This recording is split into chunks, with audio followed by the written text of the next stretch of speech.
You're watching Fox in the Morning with the team that knows San Diego. Many baby boomers are dealing with an elder care crisis. Fox's Nancy Lewis takes a closer look at who's going to help take care of our parents as we all get older. You want some help getting started? Willa Kenyon and husband Earl first realized something was wrong 7 years ago. She said, "Kids, I've got Alzheimer's." You know, it was like that, and so we've had their support ever since. It's hard for them, especially when they compare the Willa that is to the Willa that was. I remember having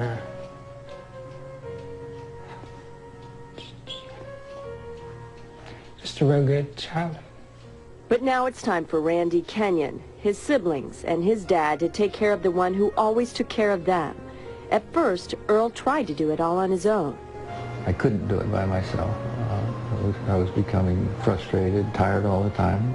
Earl needed help, but there's one thing the family agreed on. They didn't want her in a nursing home. Not yet. I know that she wouldn't be there. There wouldn't be anybody there the night when she smiles to say good night, to say good night back to her, or to nuzzle her nose, or whatever.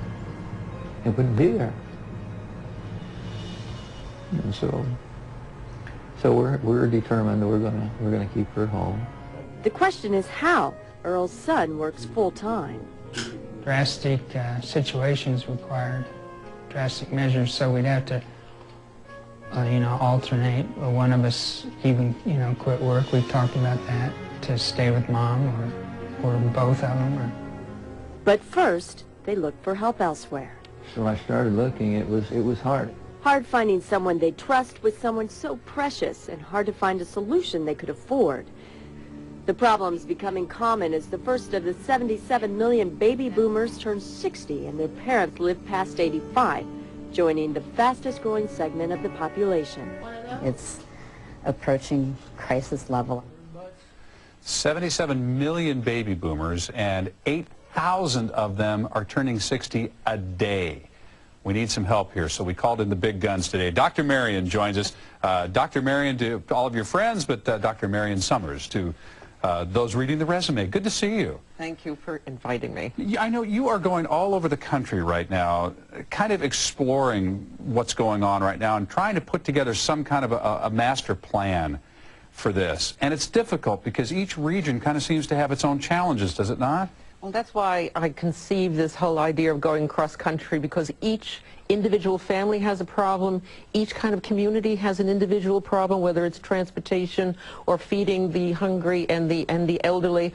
And each region, since they are having problems, I wanted to understand it more fully, and how are they coping with the problems, not just knowing about the problems. Now, have you had a chance to spend much time here in San Diego yet to see how we're doing? Or are you still kind of gathering information here? I'm gathering information. I'll be gathering information for 40 days. I'm starting on your coast.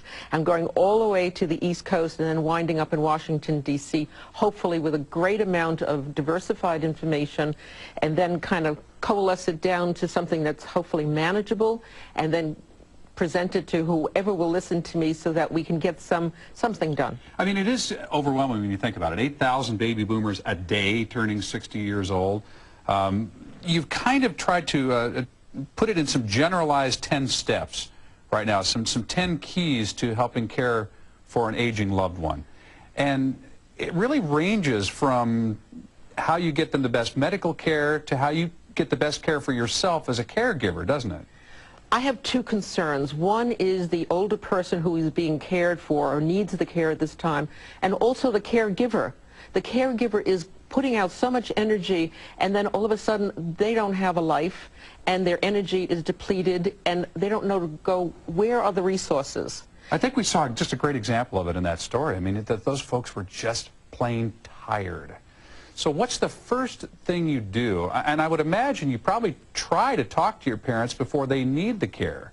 Do you not? I mean, isn't that the ideal situation? That would be the ideal. It would be ideal, wouldn't it? But most people say, no, I have time for that. I have time. I've had 90-year-olds say, I have time for that, and that's not the reality. We need to face it now. My whole drumbeat is be proactive rather than reactive.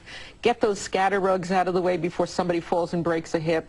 Get those bars on the bathroom so that somebody can have that extra little bit of help. There are so many small things we can do to be proactive and hopefully prevent some of the major catastrophes that happen. And that's just the physical care, but you really recommend talking finances very early on. As early on as possible, because when somebody becomes incapacitated and they can no longer write out a will or sign their name because they are not viable anymore, then it's too late. Your boat has gone. Yeah, well, look, again, I appreciate this so much, and I appreciate the fact that my parents have planned pretty well for their own care. They bought long-term care. In the case of my mom and my stepdad, my father has decided that he would like to stay in his own home if he ever cannot take care of himself, and he's made arrangements for that. That's incredible, that it's going to take a lot of that pressure off the kids, but there'll still be stuff for us to do, won't there? It's ideal to stay at home. The older person, as all of us, would want to stay at home, and that's my dream, is that everybody can stay home with coordinated care, but it takes planning. And it takes a lot of pre-planning. Well, it's Eldercare Made Easier, Dr. Marion's 10 steps to help you care for an aging loved one. Thank you so much. What a pleasure to meet you. My pleasure. And good luck as you head around the country and gather information. Thank you very much. All right.